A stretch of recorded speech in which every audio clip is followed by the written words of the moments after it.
Okay, this is Johnny Boy Boxing at FightHype. I'm here with Tom Loeffler. How you doing? Good, Johnny. Good to see you. Good to be back here in New York City, and always excited when we're promoting a show at Madison Square Garden. Absolutely. Now, that's what I want to talk about. I want to talk about the event that you're going to have March 16th. How excited are you about that, working with Dana White in the UFC? Talk to me a little bit about that. No, we have a lot of respect for Dana. He's been very supportive of what we're doing, boxing on UFC Fight Pass. Been very supportive of Callum Walsh.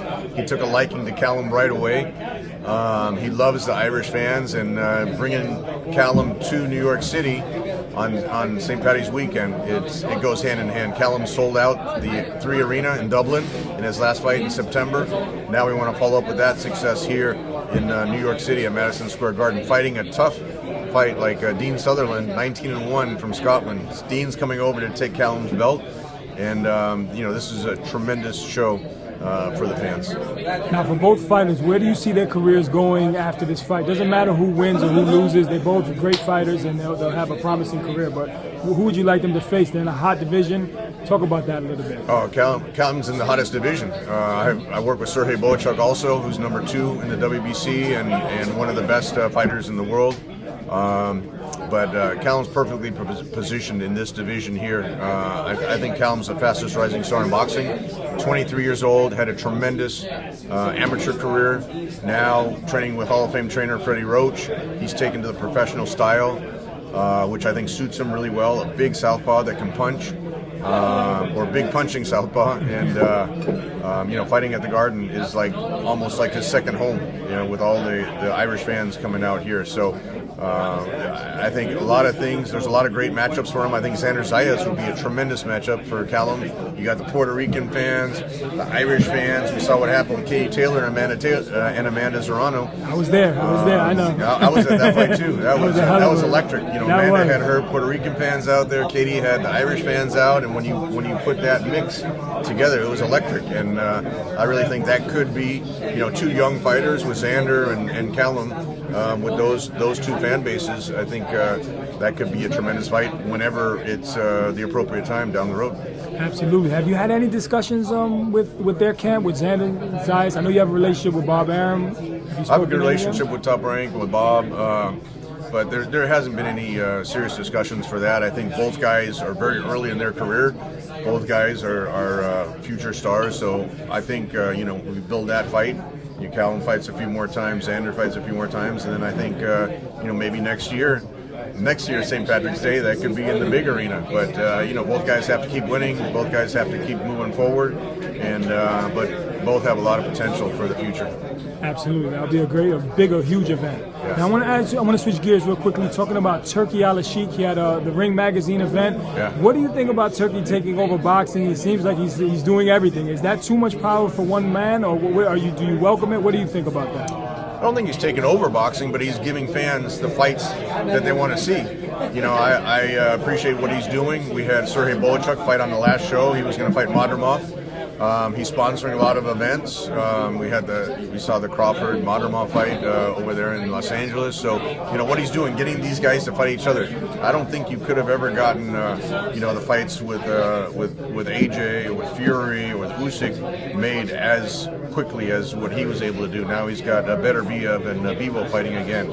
Some of those fantasy fights that people thought, oh, these guys will never fight each other, with the type of investment that he's putting into their career and with the events, the fighters are going for it. And that's what I think what he can bring to the table, or is bringing to the table, is making fights that the fight fans want to see. That's what we're doing on a smaller scale here with Callum Walsh coming to Madison Square Garden for the 3rd time. We're building him organically, building his fan base. But at some point, when he gets to the bigger fights, what he's doing, and with the support of what Dana is doing on our side with the UFC fan base, I really think some great thing. I really think it's an exciting time for boxing between the fights over here and what they're doing in Saudi Arabia. Absolutely. Have you met or Dana met with Turki Al-Sheikh? Would you be willing to work with him in the future? Oh, absolutely. I have a close relationship with Dana. And again, I appreciate what His Excellency Turki Al-Sheikh has done. If there's a call to put on one of the fighters on one of his shows, absolutely. If it makes sense for the fighter, Boychuk didn't hesitate at all We thought he'd beat Virgil Ortiz. He knocked him down twice. I'm not sure how the judging went on there on that fight, but you know, all the credit to Virgil Ortiz. He's a great young fighter as well. But you know, Boachuk is positioned right there at 154. Any of those fights can be made with him or Madrimov or Fundora. You know, any of those fights at 154. And Callum is right on the heels as the young generation coming into that division. Absolutely. Now, Terence Crawford is in the 154-pound weight division. It looks like he's going to go up against Canelo Alvarez. What are your thoughts? Who wins and how? That's another fight. You got to give His Excellency credit for that. That's a kind of a fantasy matchup. I don't know with the weights. I don't know if they fight, what they discussed in terms of the weight. I have a long history with Canelo in the Triple G fights. You know, to me, I would think Canelo's just too big for Terence. I have a ton of respect for what Bud has accomplished. 147, he dominated the whole division. 154 against Madrimov, we saw that he didn't have that same dominance. Madrimov's a great fighter, but he didn't have that same dominance. And if he moves up in weight, you know, Canelo's not the youngest guy anymore. I think that's what makes it kind of interesting. I think Triple G took a lot out because after those 3 fights, you really saw Canelo kind of slowing down a little bit. So he's kind of on the tail end of his career, and Bud is still right there. So, you know, that's a fight, 2 huge names in the sport of boxing. I think Bud is right there towards the top of the pound-for-pound list of boxers. So you can never take anything away from him. I personally would lean towards Canelo in that matchup, given the moving up at 168.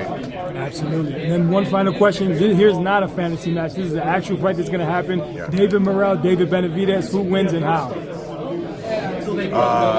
I've known the Benavidez family for a long time. I remember they actually sparred. They were up there when Triple G was up there training, and I would have to lean towards Benavidez. You know, what he's accomplished, you know, big puncher. I really lean towards. That's a great matchup. That's a fantastic matchup. Respect to both guys for taking that fight, but I would lean towards Benavidez in that fight. Hey, the great Tom Loeffler, thank you for your time. We appreciate you here. It's Johnny Boy Boxing at FightHype. Appreciate it, Johnny. Good to